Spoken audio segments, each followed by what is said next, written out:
그러니까 야마하랑 시두랑 뭐가 좋냐 그러면 뭐 남들 다 얘기하는 게 그거잖아. 그렇지. 시두 장구장 많다. 야마하 장구장 없다. 근데 시두 디자인 예쁘다. 야마하 야마는 놓친네. 노티 난다. 다 그래 말하지. 열이면 열 다 그래 말한다. 근데 그게 맞나? 시두가 근데 장고장이 많다는 게 그냥 어떻게 보면은 야마하나 가와사키들보다 전자적인 개입이 많은 걸 먼저 시작했죠. 그러니까 쉽게 말해서 자동 빠꾸를 제일 먼저 시작한 브랜드잖아요. 그러다 보니까 야마하나 가와사키들처럼 휴즈가 없지 않고 휴즈가 되게 많아요. 그러니까 전기로 제어하는 부분들이 많아지다 보니까 초반에는 전기적인 고장이 많았죠. 그러니까 그것 때문에 시드는 장고장이 많다. 특히 그게 이제 뭐 260 때 진짜 심했어요. 자동 빠꾸가 들어가면서. 예, 그거 260은 그렇게 고장은 별로 없었고 옛날에 저거 뭐고 하여튼 RXT 종류 215하고 252호하고 그것은 고장이 좀 많았다니까.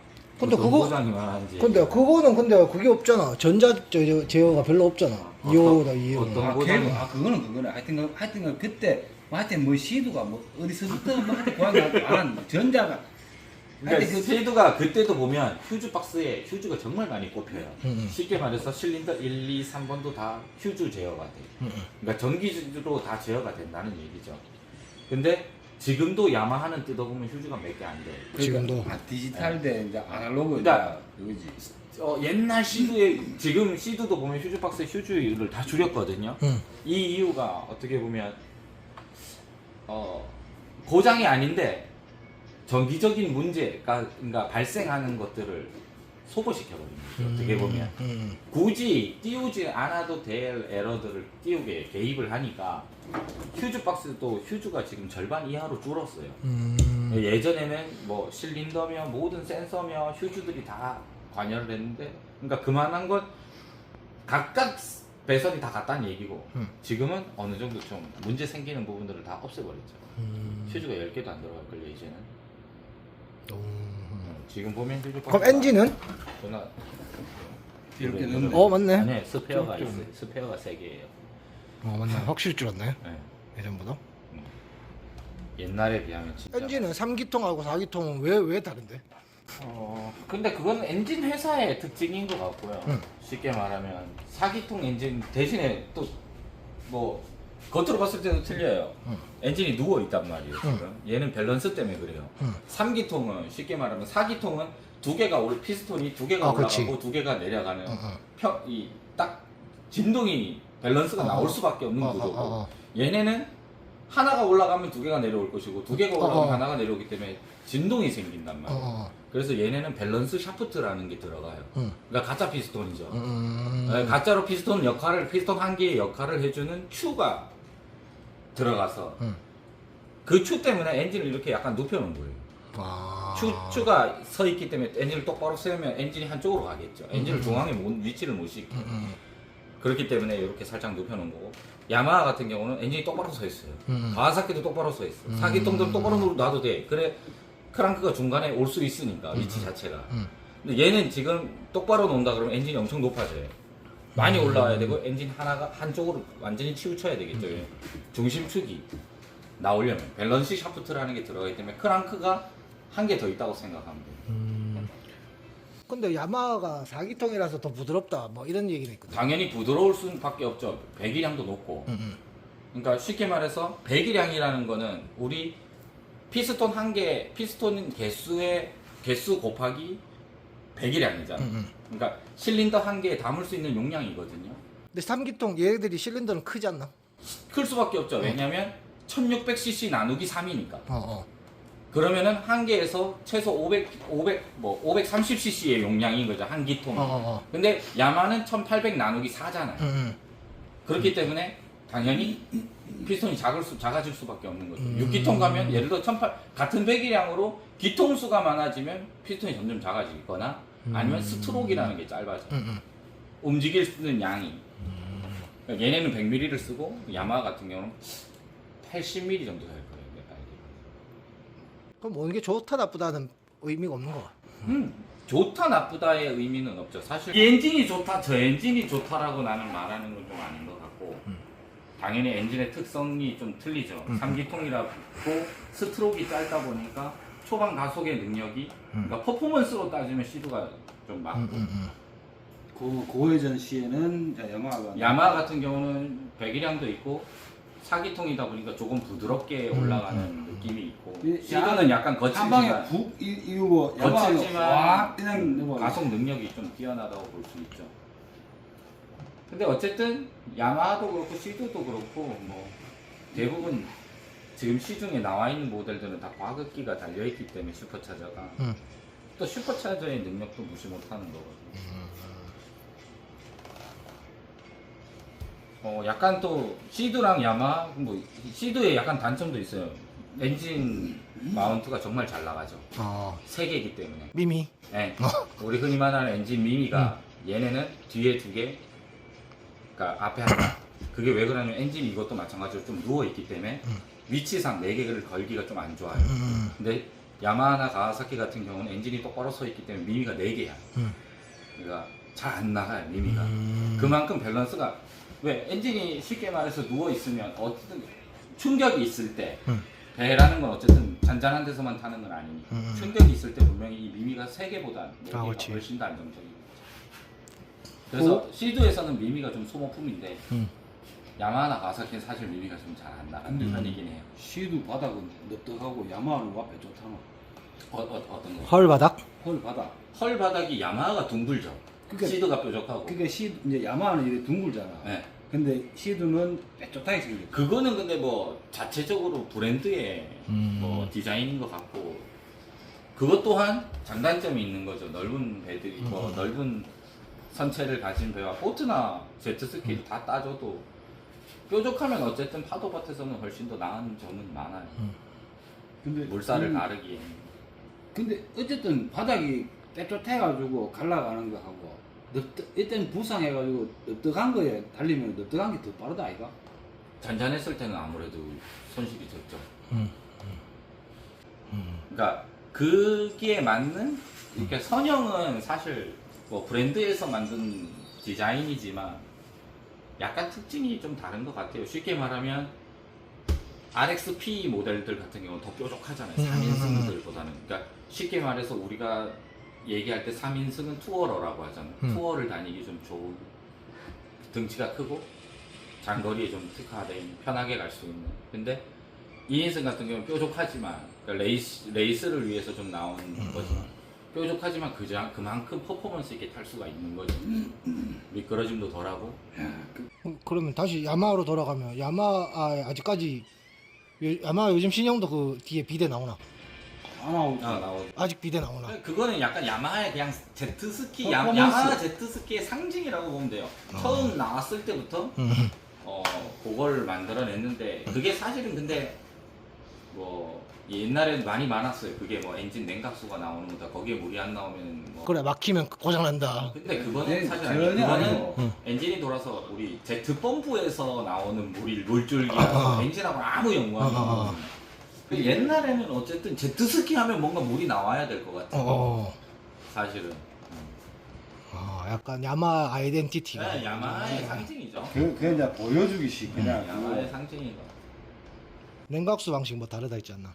냉각수 방식 다르죠. 야마하 시드는 다른 게 시드만 유독 그런 냉각 방식을 지금 쓰고 있는 거죠. 그러니까 부동액이 따로 들어가요. 그래서 엔진 냉각은 쉽게 말하면 물로 물을 식히는 방식인데 냉각수가 라디에이터가 달려 있는 거죠. 자동차처럼 냉각기가 열교환기가 따로 달려 있어요. 배 바닥에.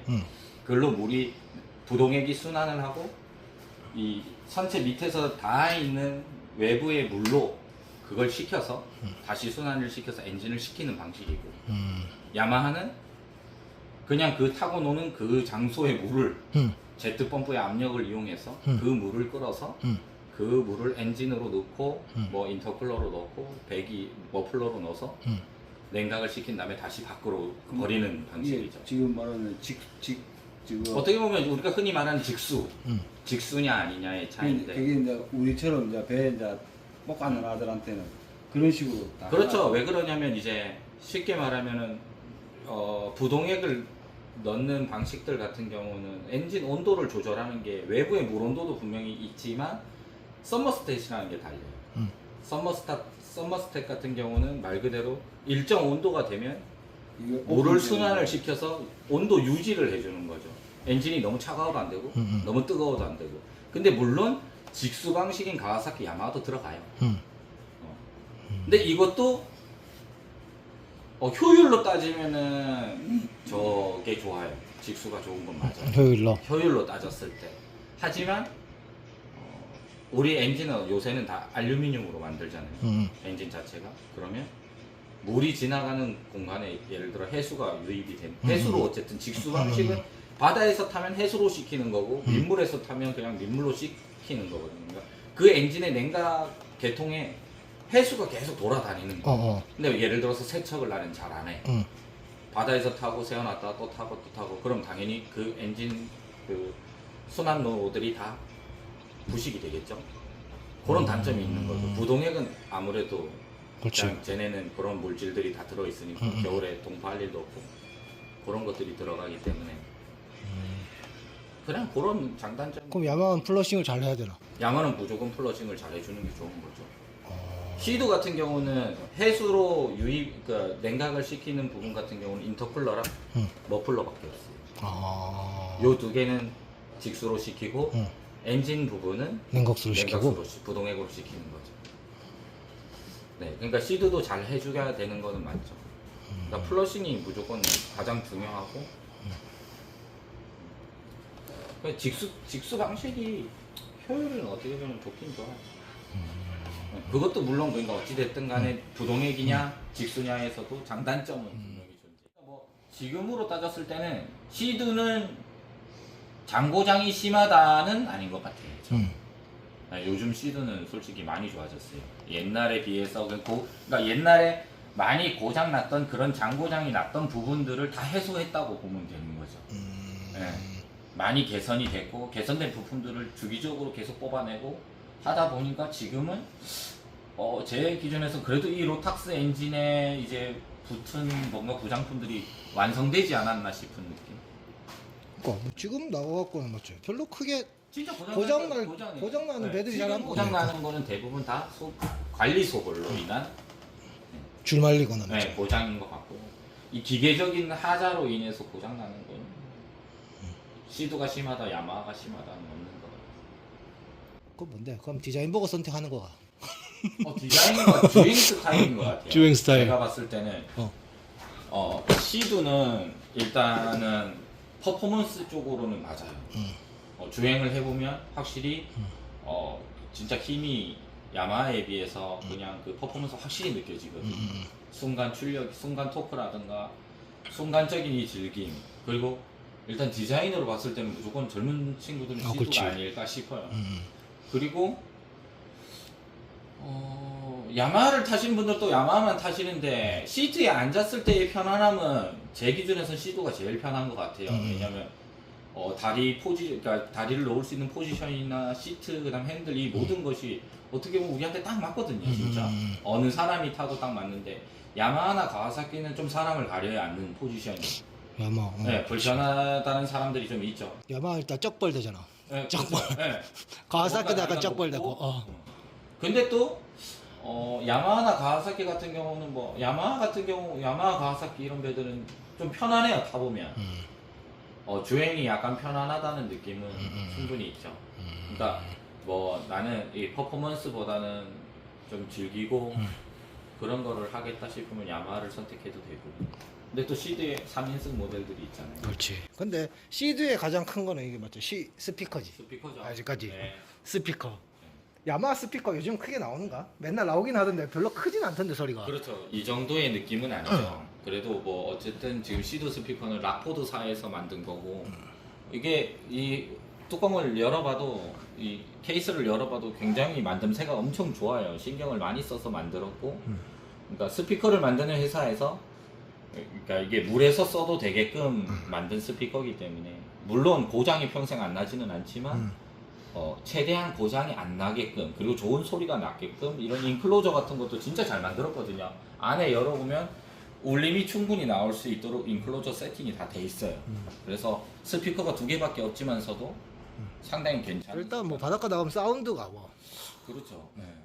시드가 확실히 제트스키 쪽에서는 지금 앞서가고 있는 건 맞아요. 계속 새로운 걸 시도하고 있고 새로운 걸 많이 시도하다 보니까 다른 뭐 브랜드보다 고장이 많다라는 얘기가 나올 수도 있죠. 왜냐면 계속 뭐 무조건 성공한다는 보장은 없잖아요. 새로운 거 시도에는 당연히 실패가 따르는 거고 그런 과정들이 있었기 때문에 지금의 또 시도가 있는 거고.